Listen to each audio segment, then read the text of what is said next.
ಸುದ್ದಿಗೋಷ್ಠಿಯಲ್ಲಿ ಮಾತನಾಡಿದ ಅವರು, ನಿಯಮದಂತೆ ಅಧ್ಯಕ್ಷರ ಬದಲಾವಣೆ ಸಾಮಾನ್ಯ ಪ್ರಕ್ರಿಯೆ.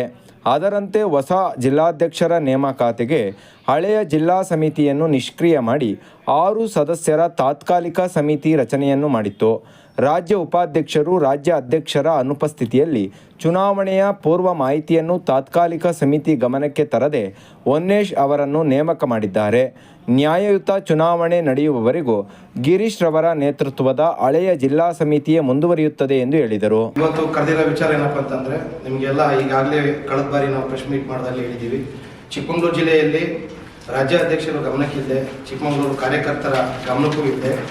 ಸೊ ಒಂದು ಅಧ್ಯಕ್ಷರ ಆಯ್ಕೆ ಆಗಿತ್ತು ಹೊನ್ನೇಶ್ ಅವರದ್ದು. ಸೊ ಅದನ್ನು ನಾವು ಅವರಿಗೆ ರಾಜ್ಯಾಧ್ಯಕ್ಷರಿಗೆ ಒಂದು ಲೆಟರ್ ಕೊಟ್ಟಿದ್ದೀವಿ. ಈ ಚುನಾವಣೆ ಯಾವ ಕಾರ್ಯಕರ್ತರಿಗೂ ಕೂಡ ಒಪ್ಪಿಗೆ ಇಲ್ಲ. ಸೊ ಇದನ್ನು ಪರಿಗಣಿಸಿ ನೀವು ಅಭ್ಯರ್ಥಿನ ಆರಿಸೋವಾಗಿದ್ದರೆ ಮುಂಚೆನೇ ಆರಿಸ್ಬೇಕಿತ್ತು, ಎಲ್ಲರಿಗೂ ಗಮನ ಬಂದೇ ಆರಿಸ್ಬೇಕಿತ್ತು ಅಂತ ನಾವು ಹೇಳಿದ್ದು. ಸೊ ಅದರಂತೆ ಈಗ ಏನು ಹಳೆಬಾಡಿ ಏನಿದೆ ಅದೇ ಜಿಲ್ಲಾಧ್ಯಕ್ಷರು ಗಿರೀಶ್ ಅವರ ನೇತೃತ್ವದಲ್ಲಿ ಹಳೆಬಾಡಿನೇ ಮುಂದುವರ್ಕೊಂಡು ಹೋಗಬೇಕು ಅಂತೇಳಿ ರಾಜ್ಯಾಧ್ಯಕ್ಷರು ಹೇಳಿದ್ದಾರೆ. ಸುದ್ದಿಗೋಷ್ಠಿಯಲ್ಲಿ ರಾಕೇಶ್, ಸುಚಿತ್, ಸುರೇಶ್, ಮಂಜುನಾಥ್, ನಿಶ್ಚರ್, ಹರೀಶ್ ಮುಂತಾದವರು ಉಪಸ್ಥಿತರಿದ್ದರು. ಅವರಿಗೆ ಈ ಮೂಲಕ ನಾನೇನು ಕೇಳ್ತೀನಿ ಅಂತಂದರೆ, ನಿಷ್ಠಾವಂತ ಕಾರ್ಯಕರ್ತರ ಒಂದು ಕೂಗನ್ನು ಕೇಳಿ ಮತ್ತು ಅದೇ ಒಂದು ಬಾಡಿನ ಕಂಟಿನ್ಯೂ ಮಾಡಿದ್ದಕ್ಕೆ ನಾನು ಅವರಿಗೆ ಅಭಿನಂದನೆ ತಿಳಿಸ್ತೀನಿ.